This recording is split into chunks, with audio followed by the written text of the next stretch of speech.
नमस्कार दोस्तों, स्वागत है आपका सिद्धि एजुकेशन यूट्यूब चैनल में। तो आज हम बात करने वाले हैं संविधान सभा के बारे में।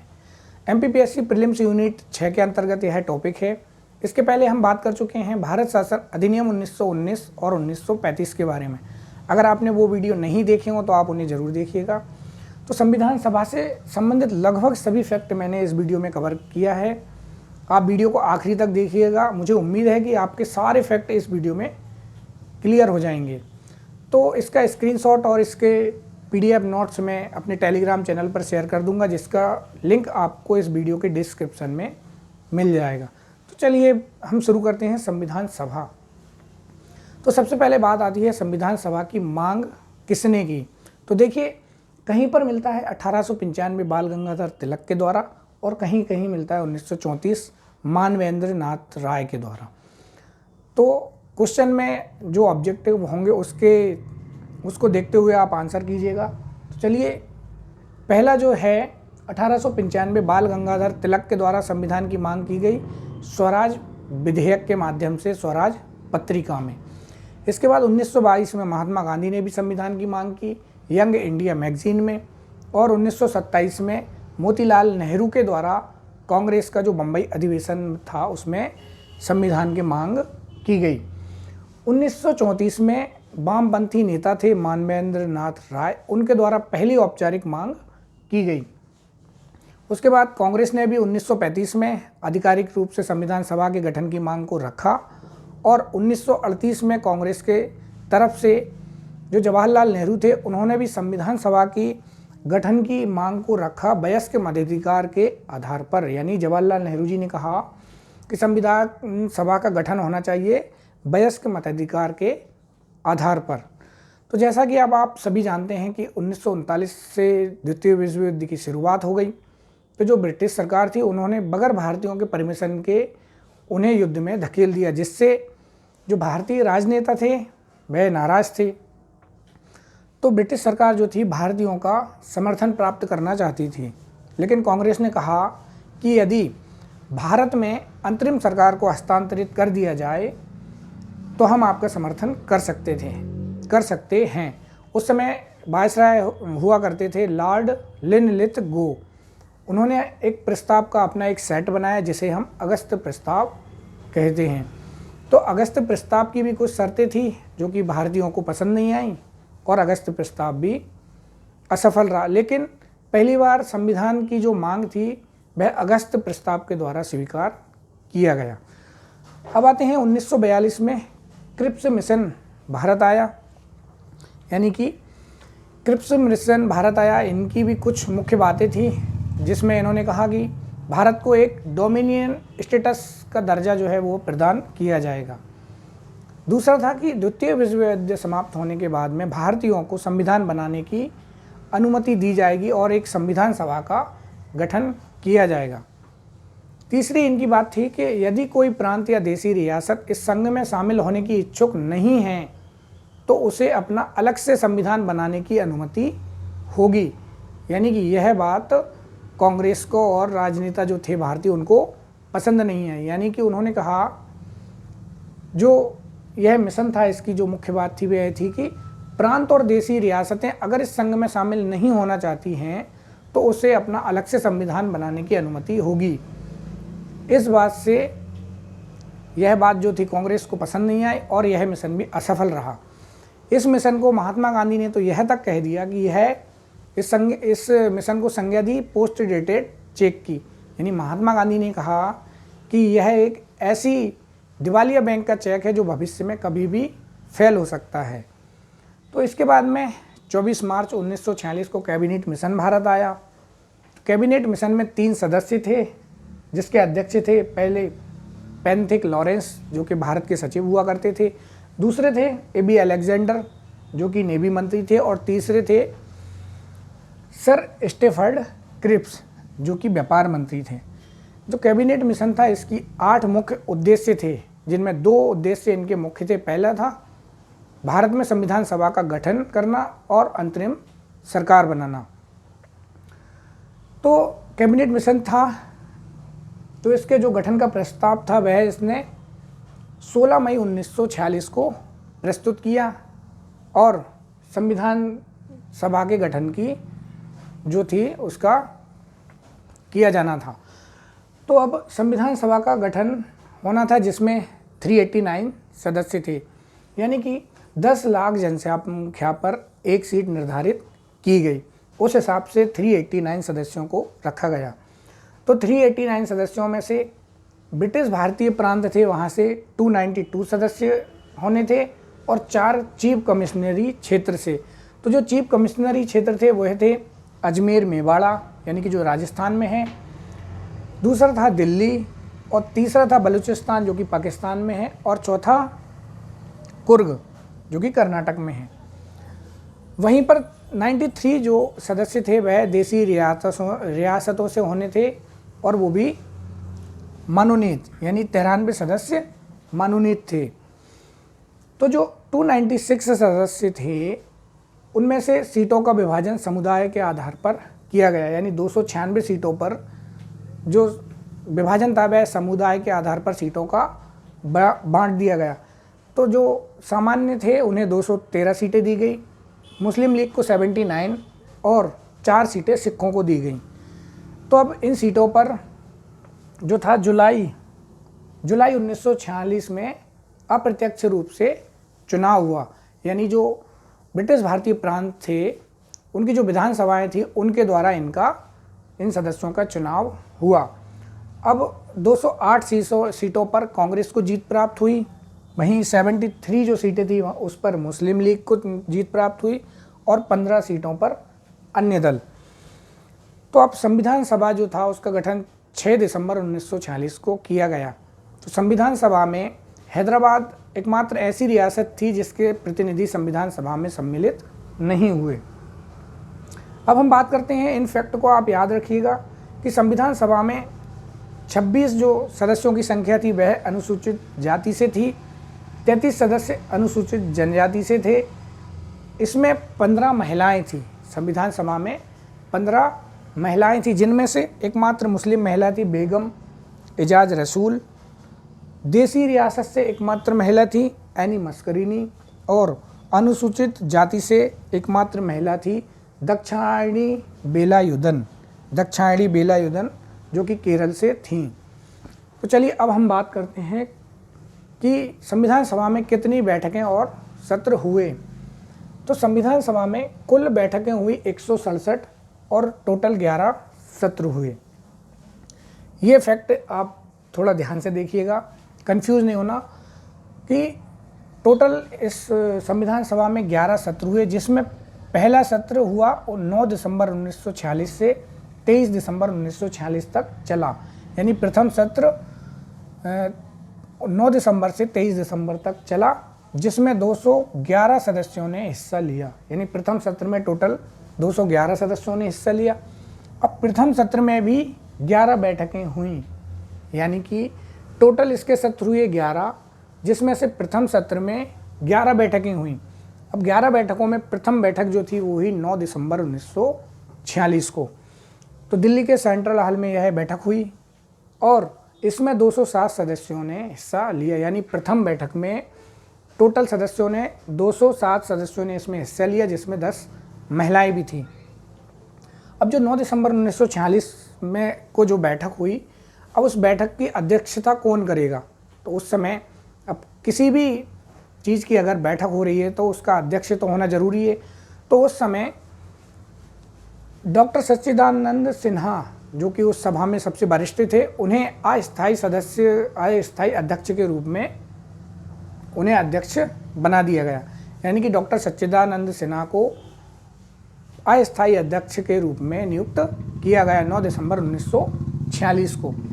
अब आते हैं कि इसकी द्वितीय बैठक कब हुई। तो दूसरी बैठक हुई 10 दिसंबर 1946 को, जिस बैठक में अध्यक्ष अब कौन होगा, स्थायी अध्यक्ष कौन होगा, इस पर बातचीत हुई।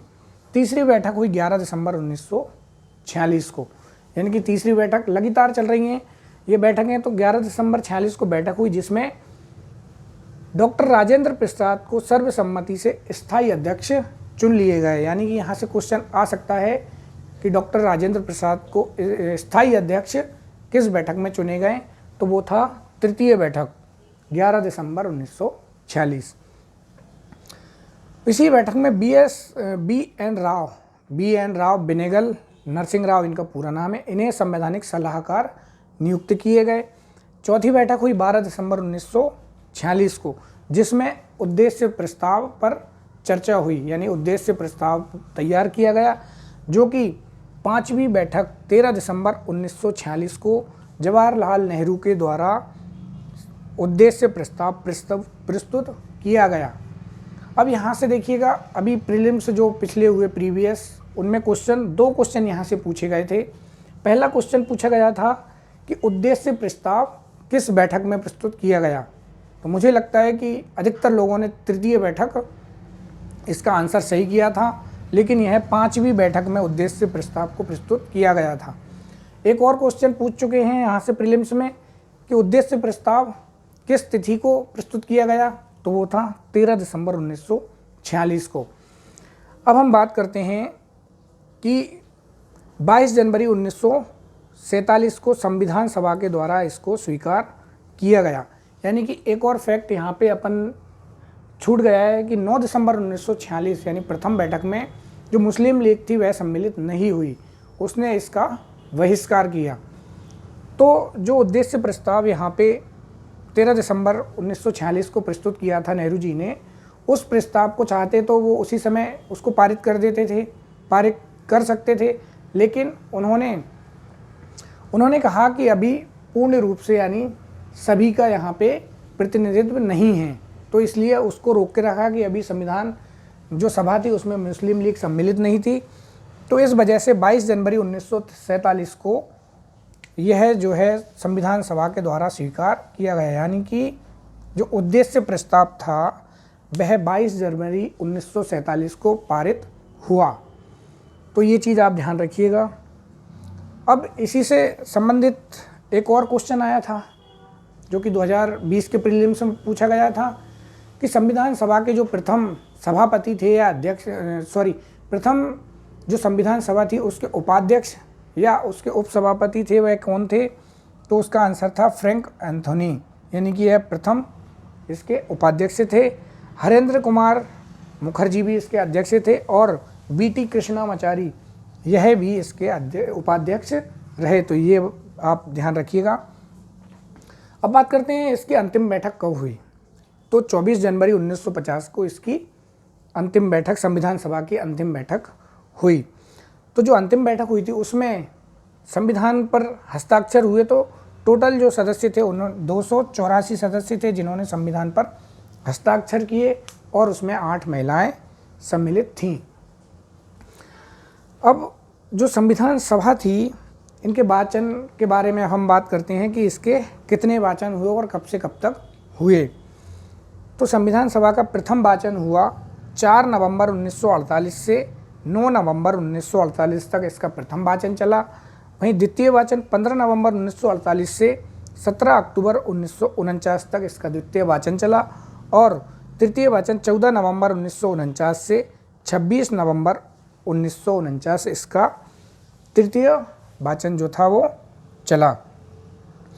तो जब इसका जो 26 नवंबर 1949 तक इसका तृतीय वाचन जो था वह चला और संविधान जो था उसको पारित किया गया। तो संविधान जब पारित हुआ तो उसमें टोटल 395 अनुच्छेद थे, 22 इसमें भाग थे और 8 अनुसूचियां इसमें उस समय थीं। तो अब जो संविधान, जब उस समय संविधान का कार्य जब चल रहा था संविधान सभा का, तो उस समय कुछ समितियों का भी गठन किया गया, जिसमें हम प्रथम जो सबसे महत्वपूर्ण जो समिति है वह है प्रारूप समिति। यानी कि सारी समितियों को मैंने जो PDF नोट्स हैं उसमें मैंने उसमें दिया गया है, आप वहाँ से पढ़ लीजिएगा।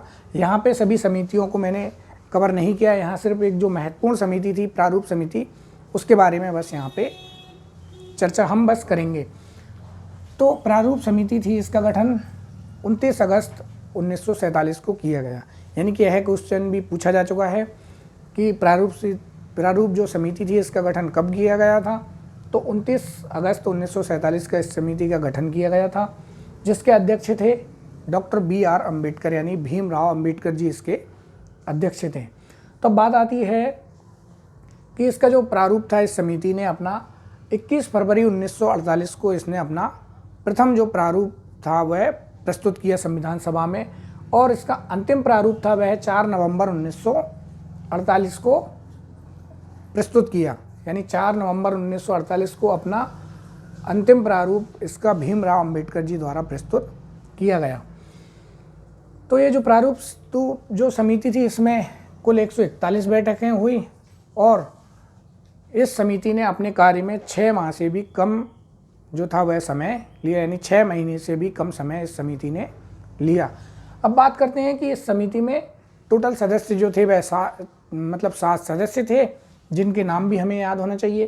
तो पहले तो BR अम्बेडकर जो कि अध्यक्ष थे, दूसरे अल्लादी कृष्णास्वामी, यानी ये भी इसके अध्यक्ष थे, N गोपाल स्वामी अयंगर, चौथे थे KM मुंशी, इसके सदस्य थे, तीसरे TT कृष्णामाचारी, यानी कि जो DP खेतान थे उनकी जगह पर TT कृष्णामाचारी को सदस्य से नियुक्त किए गए थे, क्योंकि DP खेतान की उस समय डेथ हो गई थी। तीसरे मोहम्मद सादुल्ला, और चौथे N माधव राय, जो कि BL मित्र के स्थान पर इनको नियुक्त किया गया था, क्योंकि BL मित्र ने इस्तीफा दे दिया था। तो अब हम बात करते हैं मध्य प्रदेश से संबंधित व्यक्तित्व के बारे में, यानी मध्य प्रदेश से संबंधित जो संविधान सभा में जो व्यक्ति रहे मध्य प्रदेश से, उनके बारे में बात करते हैं। तो श्री भगवंतराव मंडलोई, ये मध्य प्रदेश से थे। अवधेश प्रताप सिंह, राम सहाय तिवारी, KC रेड्डी, हरि विनायक पाटस्कर, चेदीपुरा चेपुदिरा मुथाना पुनाचा, श्री रविशंकर शुक्ल, शंभुनाथ शुक्ल, विनायक सीताराम सरवटे, पट्टाभी सीतारामैया और सत्यनारायण सिन्हा, ये मध्य प्रदेश से थे, जो कि संविधान सभा के सदस्य रहे।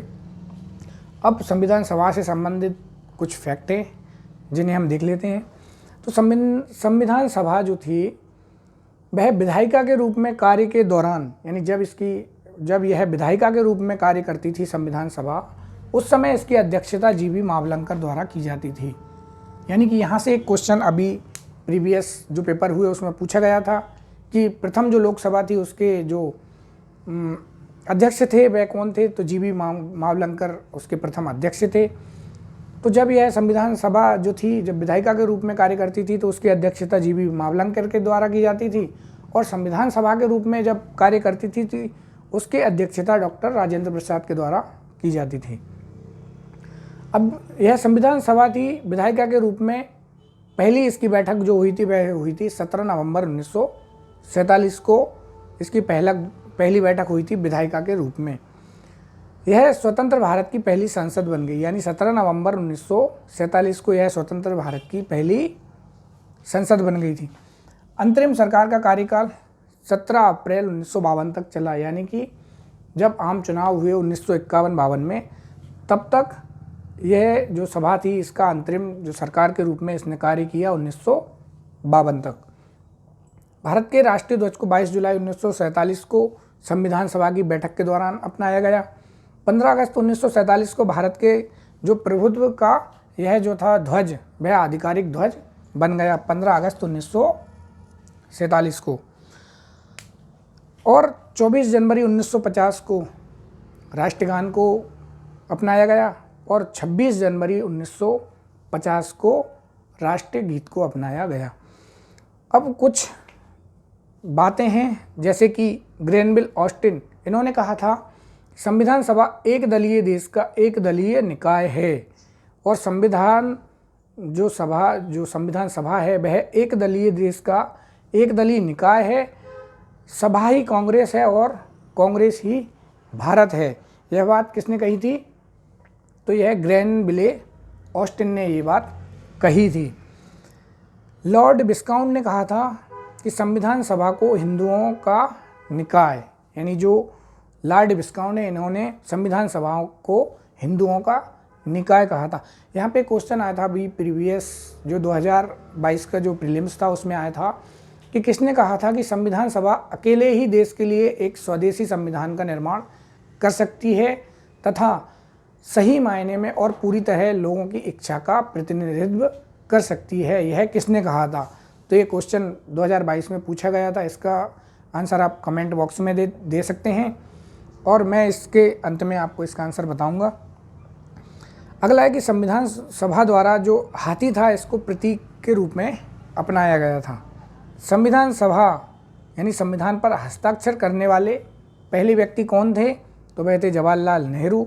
और भारत विभाजन के पहले जो संविधान सभा के 4 अधिवेशन किए गए, यानी कि जो भारत विभाजन था उसके पहले संविधान सभा के 4 अधिवेशन किए गए और 15 अगस्त 1947 को हमारा भारत आज़ाद हो गया। विश्व का सबसे लंबा और लिखित संविधान, यानी भारत का जो संविधान है विश्व का जो सबसे लंबा और सबसे बड़ा लिखित संविधान हमारे भारत का है। तो जो क्वेश्चन था अभी 22 में पूछा गया था कि संविधान सभा अकेले ही देश के लिए एक स्वदेशी संविधान का निर्माण कर सकती है तथा सही मायने में और पूरी तरह लोगों की इच्छा का प्रतिनिधित्व कर सकती है, यह जो बात थी यह महात्मा गांधी ने कही थी इसका आंसर। तो उम्मीद करता हूँ कि ये वीडियो आपको पसंद आया होगा। वीडियो पसंद आया है तो इसको शेयर ज़रूर करिएगा और लाइक कीजिएगा और चैनल पे नए हैं तो इसे सब्सक्राइब कीजिएगा ताकि इसी प्रकार और आने वाली वीडियो आपको प्राप्त हो सकें। इसी के साथ धन्यवाद।